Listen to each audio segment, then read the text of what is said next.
bien amigo de Panamérica. En esta oportunidad vamos a hablar de surf. Y para hablar de surf en Panamá, desde luego tenemos que hablar con Gary Saavedra, un hombre de mucha experiencia en este deporte. Gary, bienvenido a las redes, a las plataformas digitales de Panamérica, para que nos hables cómo qué estás realizando y cómo durante esta pandemia. Vamos a hablar de todo desde tus inicios, pero para que nos hables primero cómo vive la pandemia Gary Saavedra. Buenas tardes, Aurelio, ¿cómo te va? Gracias por la oportunidad para todas las redes del diario Panamá América. Bueno, como todos saben, ¿no? La pandemia nos ha tomado un poco difícil, ya que se nos ha dificultado mucho lo que es el tema de asistir a las playas. Medio complicado porque una situación a nivel global, ¿no? No es tan fácil descifrar cómo va a avanzar el tema de la pandemia y bueno, nos hemos tenido que ajustar hasta donde podamos, ¿no? Gary, ¿y qué tenías en tus planes? ¿Cómo estás trabajando? Y para que nos relates parte de eso, ¿no? Bueno, como tú sabes, yo hace ya más de 8 años no estoy en el mundo básicamente competitivo, pero sí me mantengo lo más proactivo a practicar el deporte. Todos los fines de semana para mí era sagrado estar en la playa, tratando de mantenerme, ¿no? Es un momento cuando yo dejé de participar en los eventos, eh, lo hice ya pues darle también el paso a las generaciones nuevas.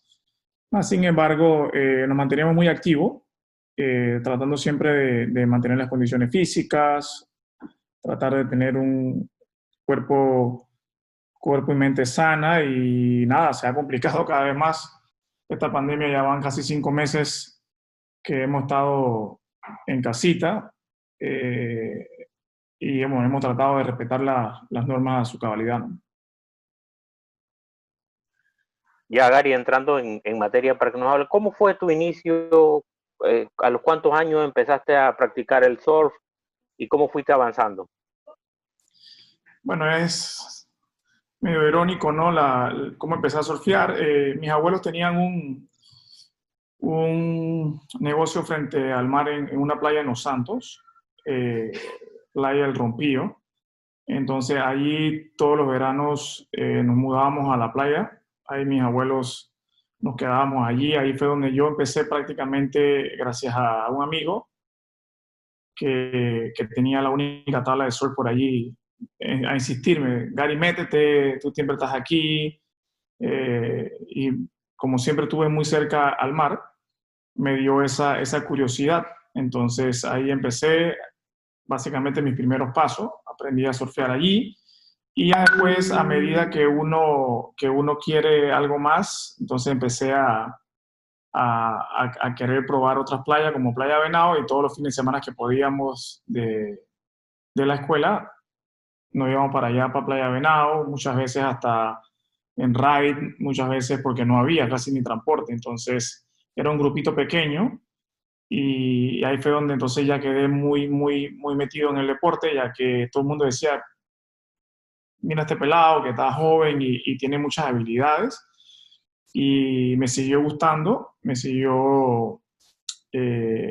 gustaba mucho, para serte bien sincero, y entonces ahí seguí hasta que hoy día, o sea, logré lo que logré, ¿no? Dentro del mundo del surf, para que nos hable en el plano nacional, ¿cuántas veces fuiste campeón? ¿Hasta qué año? ¿Y a quiénes fueron los más duros que enfrentaste? Bueno, en el plano nacional yo logré obtener total 13 campeonatos nacionales. Y cuando yo empecé a surfear era muy difícil, ya que había muchos surfistas, ¿no? Había muchos surfers. Cuando yo empecé, las competencias eran muy difíciles. Mi categoría junior, que era menor de 18 años, básicamente los primeros años no existía. Entonces me tocaba enfrentarme a personas mayor, inclusive que yo, mucho más. Y entonces me metí a la categoría abierta, que es la categoría de más de 18 años, y ahí me tocaba competir contra todos. rivales, me tocó competir con muchos. En ese momento había mucha competencia, ¿no? Estaba Patrick Castañet, estaba Raúl G, en su momento Francisquito Barahona, Álvaro Guillén, Gustavo Guillén, Julio Salzaburo, Giancarlo Pesotti, Raúl Ríos, estaba toda la gente que surfeaba de la zona del canal, que básicamente había un grupito muy fuerte ahí, inclusive Rudy Waller de motocross competía, John Hanna competía, igual Daniel Hanna también competía, entonces había un grupito fuerte, sin dejar de mencionar toda la gente de Santa Catalina, que también era otro grupo muy fuerte, Lion, Orlando Ortega, Cholito, era un grupo grande, había como por sector, inclusive Las Bóvedas tenía un club que se llamaba Las Bóvedas Surf Club, y ahí era muy bonita la competencia, y ahí empezamos todo, ¿no? Esos tiempos no volverán, creo que más nunca. Las competencias eran súper cool, todo el mundo quería competir, todo el mundo se preparaba, y nosotros que éramos de la parte de Azuero también teníamos nuestro grupo, y ahí esa rivalidad se convirtió como una hermandad, ¿no? O sea, es bonito competir, pero todos éramos amigos, competíamos, viajábamos, y sí, durante ese tiempo era medio difícil, pero a mí siempre me gustaban los retos de poder competir con gente que tuviera mucho más nivel que yo, y yo creo que esa fue la clave de aprender tanto a competir. Ya pasando al plano internacional, ¿cuáles fueron tus principales logros? ¿Qué países, dónde surfeaste? ¿Y cuál fue el escenario más difícil que enfrentaste? Bueno, con el deporte tuve la oportunidad de viajar bastantes, toda el área del Caribe, perdón, de Centroamérica, el Caribe, inclusive estuvimos en varios circuitos latinoamericanos profesional, y también algunas pruebas del circuito mundial. Obviamente, si me preguntas dónde, obviamente los eventos en Estados Unidos siempre eran los más difíciles, Brasil también, porque la cantidad y la calidad de deportistas es muy alto, ¿no? Por ponerte una cifra nada más, o sea, Brasil solo tiene más surfistas que toda la población de Panamá. Ahora imagínate cuántos buenos surfistas hay, al igual que Estados Unidos. Eso es culturalmente, tiene muchas personas que practican el deporte por la plataforma y la infraestructura que ellos tienen como federaciones, deporte, apoyo gubernamental, etcétera. Entonces, tú te imaginas que llegó el panameño, o sea, siempre era medio difícil, pero yo siento que a pesar de todas esas limitantes, nosotros traímos muy buenos resultados a Panamá. En Ecuador yo obtuve un campeonato muy grande, que es el campeonato de montañitas. Ese campeonato lo logré ganar en 2 ocasiones. Creo que soy uno de los pocos que lo ha ganado en categoría inferior y categoría mayor. Allí también tuve un subcampeonato panamericano de surf en Ecuador, en Salinas, que tuve la medalla de plata. Costa Rica siempre tuvo buenos resultados, Perú, El Salvador ganó un campeonato centroamericano. Entonces yo creo que a pesar de todo, siempre en la parte de la región siempre estuvimos dando la talla a nivel superior, pues estábamos siempre en las primeras posiciones. Y lo más importante es que empujamos a que otras generaciones también practiquen el deporte. Ya hoy día hay una generación bastante buena en Panamá que está creciendo, y súper feliz de que hayamos sido un reflejo a este grupo de personas que también nos ven a nosotros como referentes, ¿no? En el caso de las mujeres, o sea, Pucha en su momento, Bianca, así me imagino que una Samantha o una otra muchacha siempre quería llegar a ese nivel, y por qué no superarlo. Entonces, eso es lo más importante. Uno se siente como que satisfecho que con la disciplina y con el esfuerzo dimos esa base para que otras personas también practiquen el deporte y se beneficien. Gary, ¿cuántos años estuviste tú practicando el surf? A nivel profesional, como te decía, yo hace 8 años, mi último campeonato nacional, 9 años creo que ya han pasado, dije, llega un momento de que uno se sacrifica tanto, ¿no? Siempre siempre yo traté de dar el mayor esfuerzo de mí, traté de dar lo mejor de mí y eso implicaba mucho sacrificio. Entonces, llega un momento que ya tus logros los has obtenido, ¿no?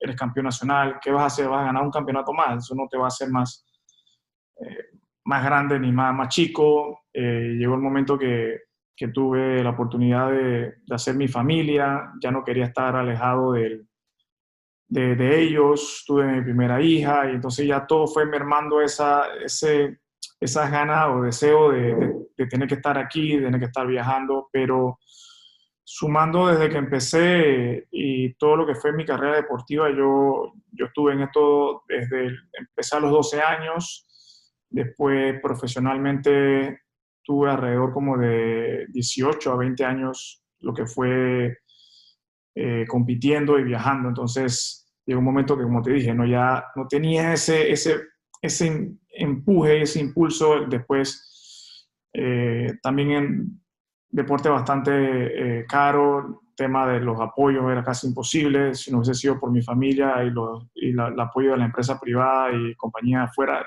no hubiese logrado absolutamente nada. Entonces ya llega un momento que tú dices costo-beneficio, tienes tu familia, tienes que ponerlo en una balanza, ¿no? En, ¿Cuál fue el momento más difícil en competencia que enfrentaste y el escenario para ti que te haya quedado marcado así que bueno, de pronto te pasó por la mente no competir más o los rivales fue muy duro o no fueron las expectativas que tú esperabas alcanzar en esa participación? Bueno, siempre los eventos del circuito profesional, que es la liga inferior al circuito mundial. La liga está formada, para ponerlo en perspectivas entendibles, es como si yo estuviera en la AAA y tendría que ir a las grandes ligas. Entonces, el circuito clasificatorio que se llamaba World Surfing WQS es donde tú clasificabas para tratar de pelear, estar entre los 32 cupos para entrar al circuito profesional donde solamente competían 44. Obviamente eran 30, 40 eventos al año a nivel mundial. Cada fin de semana básicamente habían eventos en todos lados. Estar en ese circuito, están compitiendo 1,000 personas, 1,500 personas que tienen el mismo nivel o mucho más que tú. Entonces, tener un resultado ahí siempre era un challenge, como que puta, quiero pasar una ronda, 2 rondas, porque tenías que hacer puntos para poder tener un mejor seeding para el año siguiente. Entonces, era una lucha porque obviamente competías aquí hoy, mañana estabas en Estados Unidos y después tenías que irte a Francia y todo era un tema de costo y entre pensar de que te fuera bien, pensar de que no tener un bajador anímico de no conseguir los resultados, siempre fue como un limitante y siempre te quedó esa cosquilla. O sea, competir en un US Open en California, donde hay 100,000 personas afuera viéndote en la arena y televisado en todas las cadenas, obviamente por más experiencia que tú tuvieras o por más temple que tú tuvieras deportivamente, te pegaba un poco el nervio. Yo creo que los eventos en Estados Unidos siempre marcaron como que un reto para mí, ya que el nivel era muy alto y obviamente la presión, eh, no quedarle mal a tu gente, a tus patrocinadores, a la familia, era como que, wow, tienes que pelear con eso, pero siempre se sacó el mejor provecho, siempre se llevó adelante y yo creo como que un evento que me marcó específicamente, competitivamente, no siempre fueron eventos de aprendizaje, más me marcó un viaje que hice a Indonesia donde estuve involucrado en una explosión de una bomba, eso sí me marcó mucho más fuerte que un evento, ¿no? Sí, allá iba también, es para que nos relate esa historia. Recuerdo que fue en la playa o en el balneario de Bali, en Indonesia, un atentado terrorista, para que nos relate cómo vivieron, porque creo que habían otros panameños ahí cuando se dio ese ataque. Sí, tuve la oportunidad de viajar con un grupo de panameños a Indonesia, a Bali. Estábamos haciendo un reportaje y estábamos con un programa de televisión que en ese momento se pasaba en ESPN, Gravedad Cero, y nos fuimos a Indonesia a hacer unos programas y todo iba muy bien, todo muy bonito, las olas increíbles, el lugar paradisíaco, y siempre en Bali, en Kuta, específicamente donde pasó el atentado, eh, en las noches se convertían como que pequeños restaurantes pequeños, se convertían como en bares, discotecas, pero era todo muy turístico. Y el 11 de octubre del 2002 fue la tragedia, donde la gente izquierda, los musulmanes de Al-Qaeda, que básicamente ellos se dijeron que fueron ellos, pusieron una bomba en tres lugares alternos, y uno de los lugares era un bar que se llamaba Sari Club, donde nosotros pasábamos todos los días por allí. Pero irónicamente esa mañana del último día de nuestro viaje, yo me separo un poco del grupo porque unos querían ir como que a hacer un tour turístico a unos templos de los monos. Entonces yo como que quería despedirme del lugar bien y me separé con un amigo, Richard Rosemena, surfeando todo el día. Llegué, la playa estaba como a media hora de allí donde estábamos y volví, mis amigos no estaban allí, como que descansé un rato y me fui a buscarlo caminando porque siempre hacíamos lo mismo, ¿no? Comíamos y íbamos ahí y resulta que no estaban y yo entré al lugar donde explotó la bomba, salí, me senté en un carro y estaba como que súper insolado y como que vi una M ahí de McDonald's al fondo, me fui caminando para comprarme un helado y no había llegado al lugar cuando explotó la bomba. Fue muy, muy, muy fuerte. Eh, Hubo muchos muertos. Después viendo en un programa eh, que pasaron, que básicamente en un carro que yo me senté estaba todo el C4 de la bomba, ¿no? Fue como que impactante. De hecho, muchos amigos que me vieron ese día, que se despidieron de mí, que me encontré con amigos de Portugal, de Sudamérica, ellos decían que, o sea, nosotros nos fuimos a 2 cuadras y a ellos se cortaron todo con vidrio y ellos lo primero que dijeron, el panameño debe estar muerto porque ellos me dejaron allí.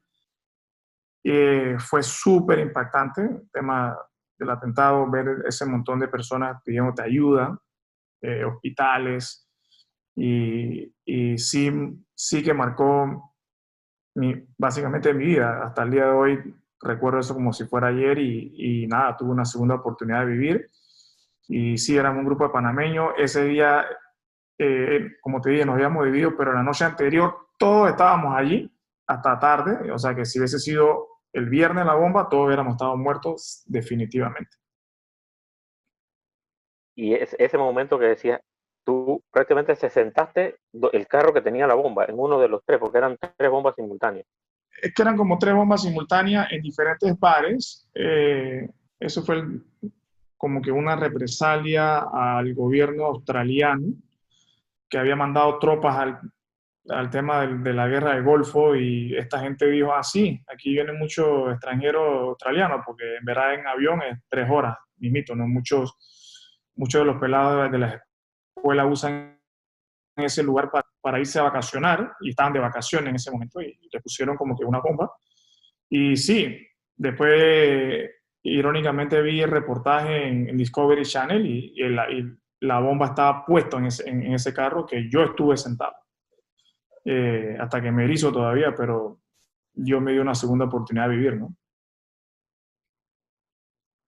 Y hablando de estos contratiempos, ¿alguna vez tuviste, ejemplo, cuando estuviste empezando, ¿no? Cerca de ahogarte o viste un tiburón o algo durante surfeabas en algún escenario? Porque todo eso forma parte también del riesgo que eh, pasan los surfistas, ¿no? Sí, deporte extremo, ¿no? Siempre tiene su riesgo, pero a medida que tú te metes en este deporte, vas aprendiendo cómo manejarte con la naturaleza. Seguramente estuve en lugares donde habían tiburones. Nosotros, los surfers, son como medio atrevidos a veces, que se gusta meterse, no sé, las olas en rompientes donde hay desembocadura de río, donde el tiburón entra a cazar. Nos gusta surfear olas con el agua bien bajo, que sean arrecife porque es donde forma mejor la ola.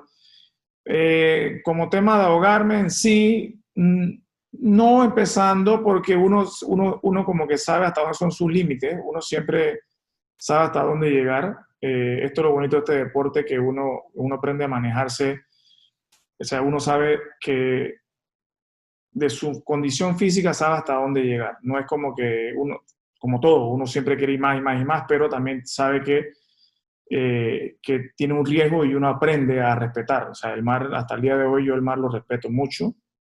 Nos ha tocado muchas ocasiones tener que sacar a muchos bañistas. El mar es traicionero, está en constante cambio. Lo que hoy parecía que estaba más llanito está más hondo, hay corrientes. En algunas ocasiones, surfeando, que estabas allá atrás, te caías, se te rompía el leash es lo que tienes amarrado al pie, te tocaba nadar hasta la orilla, en algunas ocasiones tuvieron que ayudarte, pero cuando ya estás tan metido en el deporte, tú aprendes a manejarte un poquito más, sabes dónde puedes remar, dónde tienes que dejarte llevar de la corriente, porque en algún momento dado te va a soltar. Eh, pero como que me sentí así, involucrado en algo que me marcó, así que no, siempre supe bien cómo respetarla cada vez que surfeaba y me fue bastante bien. Gary, y la parte buena, eso que tú te llevas así de recuerdo, que tienes esa foto en la mente de la mejor actuación o el mayor logro o mayor satisfacción. Eh, Mira, yo creo que para mí la mayor satisfacción que yo tuve en el deporte es haber cumplido mis objetivos, ya que todo el mundo decía, este pelado del interior, métete a hacer otra cosa, que esto es un deporte de gente vaga, de gente que no hace nada, y yo siempre hacía caso omiso a eso, ¿no? Yo siempre voy a estar agradecido por haber seguido mis instintos de darle gracias al deporte. Conocí arriba, no sé ni cuántos países, muchos países. Eh, Logré ser un referente en el deporte, que es importante, contra viento y mareo, contra viento y marea, tener muy buenos patrocinios de compañías aquí como en Estados Unidos. Aparte de los campeonatos nacionales que gané, centroamericano, también tuve la oportunidad de hacer un reto importante en el canal, que fue obtener los récords Guinness, que a pesar de que eso no es contado como el mismo deporte, pero sí era un reto porque tenía que mantenerme en una tabla por muchas horas para poder romperlo. Pero si me preguntan algo en específico, es poder seguir mis instintos y lograr todos los objetivos que yo me propuse. Yo tenía una visión de a dónde quería llegar, cómo quería llegar. Sé que había muchos inconvenientes durante el recorrido, pero se logró. Gary, ese récord Guinness, para que me refresque un poco, ¿cómo fue en cruzar el canal? Bueno, eso fue un proyecto que hizo en su momento uno de mis patrocinadores, Red Bull, me llama, me dice, Gary, queremos hacer un evento en Panamá que cree un precedente, que quede un precedente, ¿no? Entonces, ¿qué tal si tratamos de romper récord Guinness que hay eh, surfeando la ola más larga que había en ese momento registrado, que era 1 hora y 5 minutos, si no me equivoco. Lo tenía en inglés, entonces yo dije, bueno, vamos a intentarlo. Empecé a entrenar y empecé a entrenar. Eh, Dependíamos de un permiso del canal, que no era fácil. Te cuento, yo tuve más de 6 años tocando puertas por todos lados, porque al final queríamos dejarlo aquí, ¿no? O sea, pero obviamente el canal tiene sus propias jurisdicciones y o sea, es como otro gobierno alterno, ¿no? Entonces, se nos dio la oportunidad de hacer una prueba y se dieron cuenta que el proyecto no era peligroso para el tránsito comercial. Obviamente, o sea, ¿qué hace este loco ahí metido en una tabla de surf detrás de un bote en medio de un buque? que ni yo lo quiera crea un accidente, etcétera, ¿no? Pero logramos convencer en ese momento al ingeniero Alemán Subieta, que nos dio la oportunidad, eternamente agradecido, y se logró. Me pusieron el día, la fecha, y se hizo, donde tripliqué el tiempo del récord que existía en ese momento, y nada, se quedó ese récord aquí en Panamá, y también fue otro evento que me recuerda mucho, parte de todo el sacrificio, porque eso se da gracias a la carrera deportiva que siempre llevé, muy, muy estable, muy sana, muy tranquilo y muy profesional. Finalmente, para que nos hables, ¿cómo tú ves el deporte del surf, que siempre va como muy ligado al turismo también, y desde luego por los escenarios, ¿no?, que son en las playas? ¿Cómo tú ves el futuro y si estás trabajando o ayudas, apoyas o como entrenador o para que nos relates esa parte? El deporte del surf es 100% ligado al turismo, ¿no? Va de la mano. De hecho, países como Costa Rica, el aporte que le da el surf a las arcas del país es muy grande, arriba del 25%, ni hablar de Hawái, ni hablar de Indonesia, ni hablar de California. Obviamente estamos siempre en constante apoyo en todos los sentidos en que el deporte se desarrolle, especialmente en las costas, ¿no? De hecho, yo también estudié turismo como carrera en la universidad, entonces sí que trato siempre de empujar para que Panamá, que cuenta con dos océanos, con olas increíbles, que también o sea, que tenga beneficios, ¿no? O sea, el área de Bocas del Toro, el área de Azuero, Santa Catalina, el área de Santiago. O sea, nosotros que hemos viajado por el mundo entero sabemos que hay olas aquí increíbles. La infraestructura también la tenemos. Obviamente, como todo, tiene que mejorar algunas cosas, pero yo creo que nosotros, como país y centro del mundo, podemos sacarle mucho provecho a este deporte, de que cada vez muchas personas más quieren viajar, ¿no? Hay más de 40 millones de surfistas a nivel mundial que siempre están buscando destinos seguros, con olas buenas. Panamá tiene una cualidad muy importante, que el agua es caliente todo el año, o la gran mayoría del año. Es un país tropical, un país seguro. Y yo creo que este Panamá que los gobiernos entiendan de que se le puede sacar un poquito más de provecho. Y cuando digo provecho, no solamente a hacer eventos ni nada, sino como que se crea una cultura del deporte, ¿no? Tú vas a Costa Rica, en Costa Rica hasta sancionado por ley del país, una ley del deportista de surf. Todos los municipios están ligados a los negocios que tienen que ver con el deporte, escuelas de surf, ni hablar de Francia, Biarritz, tiene más de 1000 escuelas de surf, donde mucha gente de Europa viene a pasar el verano, quiere aprender a surfear con su familia.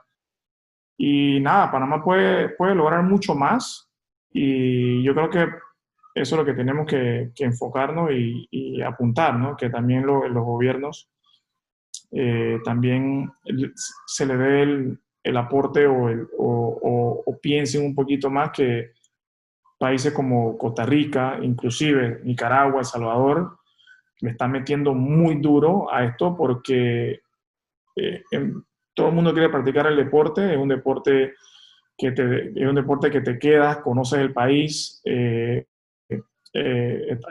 Por estadística, se dice que el surf es el turismo que más se queda en un país, entre 13 y 17 días, porque obviamente el surfer quiere conocer la ola de aquí, la ola del Caribe, la ola del Pacífico, y se traslada a diferentes lugares.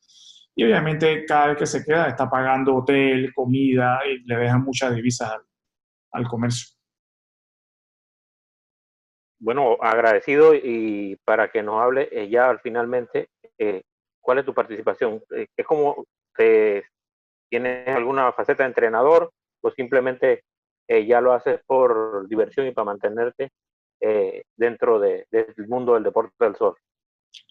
No, obviamente que lo hago. profesionalmente ya no lo hago, pero lo hago por mantenerme y nada, y trato de apoyar a las generaciones nuevas, doy consejos las veces que sea necesario, inclusive le doy el apoyo también en su momento a la misma federación actual. No estoy como entrenador, estuve ayudando un poquito por temas laborales, no me da el tiempo, pero siempre estoy trabajando con la persona que está encargada del equipo, tratando de darle mis consejos y siempre dando el aporte para que el equipo nacional, los pelados nuevos tengan, o sea, desde mi punto de vista, algunos tips para que ellos lleguen y que lleguen y se superen, sean grandes campeones, le traigan mucho triunfo al país y que siempre representen a Panamá dignamente. Bueno, agradecidos de haber conversado con Gary Saavedra. Como dije anteriormente, hablar de surf es hablar de Gary Saavedra, que hizo una gran historia con Panamá, representó dignamente a nuestro país y logró poner este pequeño nombre en el mapa mundial. Así que Gary, agradecido de haber eh, participado con nosotros hoy en esta entrevista para que la juventud y los que no te conocen y los que sí te conocen sepan de esa trayectoria de Gary Saavedra.